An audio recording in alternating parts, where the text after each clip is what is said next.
জয় শ্রীরাম বন্ধুরা, এই ভিডিওটা দেখলে অনেক মুসলিম ভাই বোনদের গা জ্বলে যাবে, বিশেষ করে বাংলাদেশি মুসলিমদের, যারা ভারত বিরোধী, যারা সনাতন ধর্মকে মানে না, তাদের বিশেষ করে। তো ভিডিওটা কি একটু দেখে নাও তোমরা। এখন তো দুবাইয়ে মন্দির বানানো হয়েছে।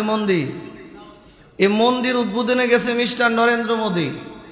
দুবাইয়ের বড় বড় পাগড়িওয়ালা শেখরাও মন্দির উদ্বোধনে উপস্থিত হয়েছে। সৌদি আরবে মন্দির বানাবার অনুমোদন দেওয়া হয়েছে। মূর্তি পূজার সর্বোচ্চ সিকিউরিটি দেওয়া হচ্ছে। তাওহীদের দেশ সৌদি আরবে, তাওহীদের দেশ সৌদি আরবে। আবারও বলছি,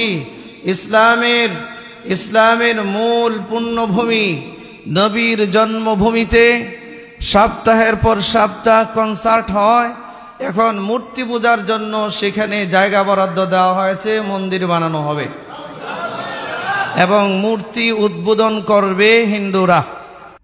সো বন্ধুরা, এই হুজুরির কথা অনুসারে ভাবুন যে আমাদের ভারত কতটাই এগিয়ে রয়েছে, আমাদের সনাতন ধর্ম কতটাই এগিয়ে রয়েছে।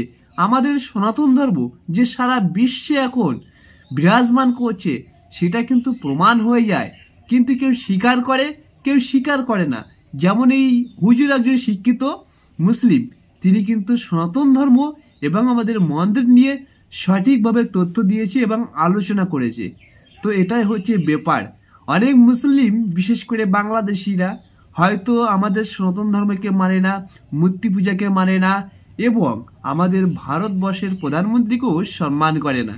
কিন্তু এটা জেনে রাখা দরকার, আমাদের ভারতবর্ষের প্রধানমন্ত্রীকে সারা বিশ্বের মুসলিমরা সম্মান করে, যারা শিক্ষিত, যেমন দুবাই, সৌদি আরব, সবাই কিন্তু আমাদের ইন্ডিয়ান নরেন্দ্র মোদী পিএমকে কিন্তু সম্মান করে।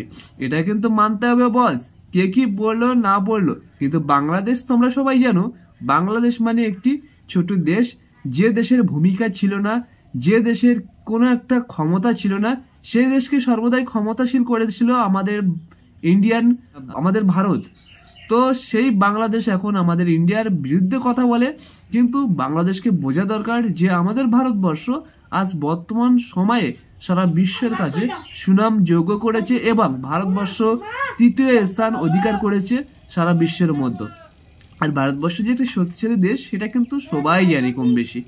আর তাছাড়া যারা এমন বাজে মন্তব্য করে আমাদের সনাতন ধর্মের দেবদেবীকে নিয়ে, তাদেরকে এই ভিডিওর মাধ্যমে প্রমাণ করতে চাইছি আমি যে আমাদের বিশ্বের দরবারে আমাদের সনাতন ধর্ম এগিয়ে রয়েছে, এগিয়ে থাকবে।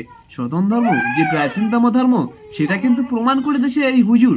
তো অবশ্যই ভিডিওটা শেয়ার করুন। জয় শ্রীরাম।